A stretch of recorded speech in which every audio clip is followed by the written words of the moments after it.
আজকে আমি তৈরি করে দেখাচ্ছি ভিন্ন একটি রেসিপি। দেখে কি মনে হচ্ছে? নিশ্চয়ই কোনো ধরনের মাছ। আসসালামু আলাইকুম এভরিওয়ান। আজকে যে রেসিপিটি তৈরি করব এর জন্য প্রথমেই লাগছে একটা আলু আর একটা কাঁচকলা। এগুলোকে আমি ছোট ছোট টুকরো করে ভালো করে সেদ্ধ করে নিয়েছি। সিদ্ধ হয়ে গেলে এগুলোকে খোসা ছাড়িয়ে নিব। খোসা ছাড়ানো হয়ে গেলে আমি এবার এগুলোকে ভর্তা করে নিব।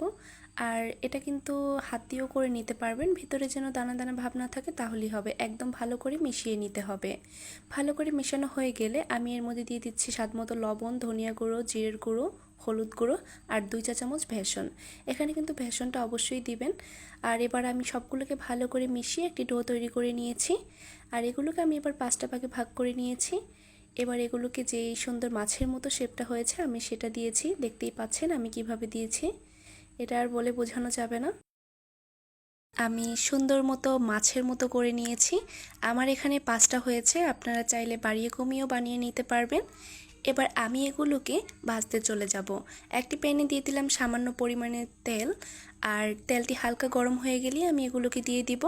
আর মিডিয়াম আঁচে আমি সবগুলোকে এবার ভেজে নেব। আস্তে আস্তে করে ভেজে নেবেন। এক পাশ হয়ে গেলে আরেক পাশ উল্টিয়ে দিবেন, নয়তো ভেঙে যাবে।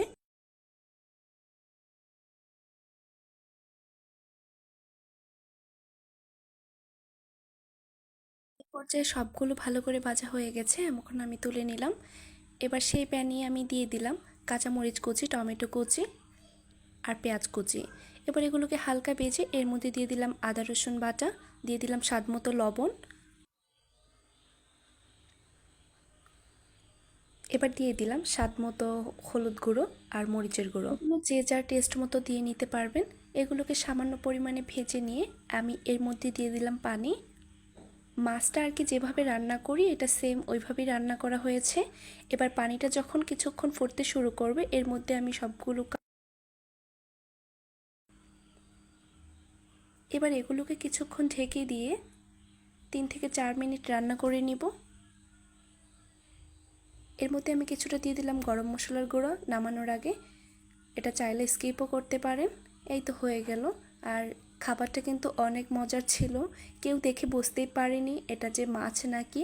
অনেকেই কমেন্ট করেছে চিংড়ি মাছ বা এটা সেটা। আসলে এটা কিন্তু কোনো মাছই ছিল না, কিন্তু দেখতে সেম মাছের মতোই ছিল।